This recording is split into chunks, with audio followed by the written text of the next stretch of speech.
What is your vision for the Congo and the Great Lakes region in general over the next 10 to 20 years?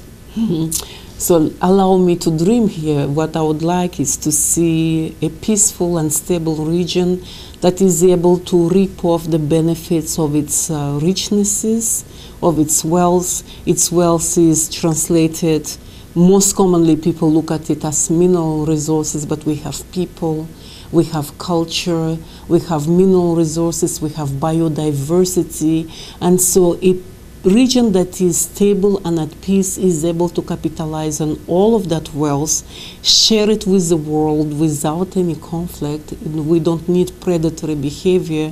When we are stable, we are able to share it with anyone, with the, of course, the precursor that it benefits the people of the region as well as the people of the world. So in the next 10 years, that will be my vision, and to become the economic most important region of the world, which it is already in terms of resources, but it is not being capitalized upon as such.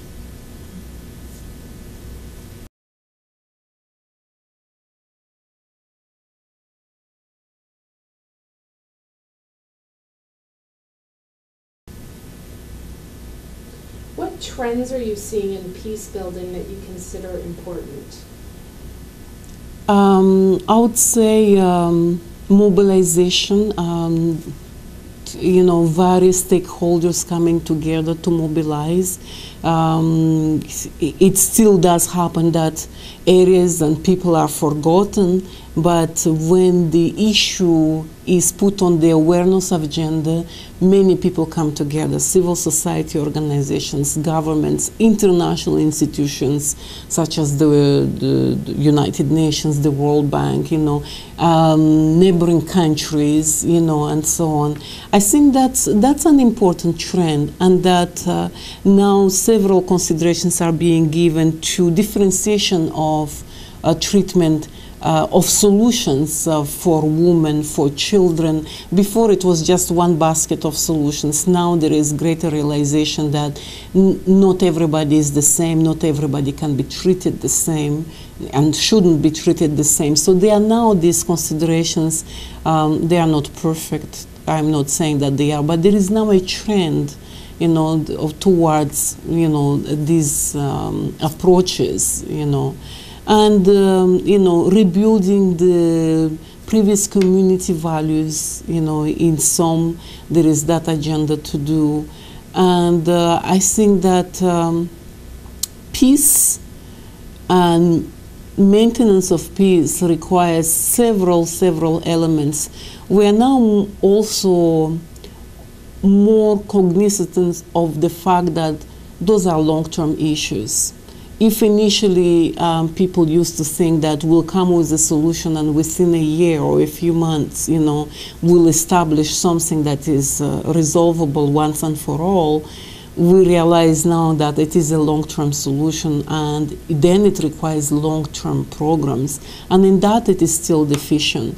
Typically what happens is that once a country is out of war, it seems to be abandoned by donor agencies, because now they say, well, peace has come, international organizations move out of the area. This is when they need to be there most in order to consolidate that peace that is still fragile, and so that a country that is in post-conflict can move into not only reconstruction but also development mode. So there has to be an accompaniment, you know, process from conflict to post-conflict to reconstruction to development, and that is not happening though.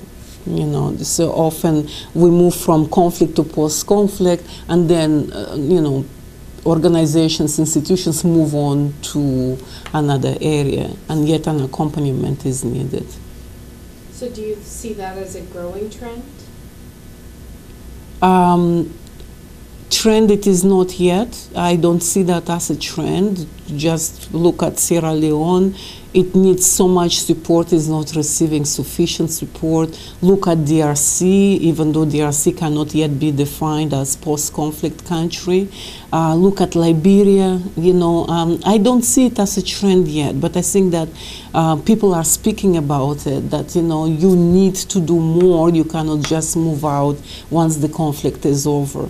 And that more, people, organizations and institutions need to plan for it. They plan very short term to a certain goal of post-conflict, but they don't plan beyond, and they move on to another crisis.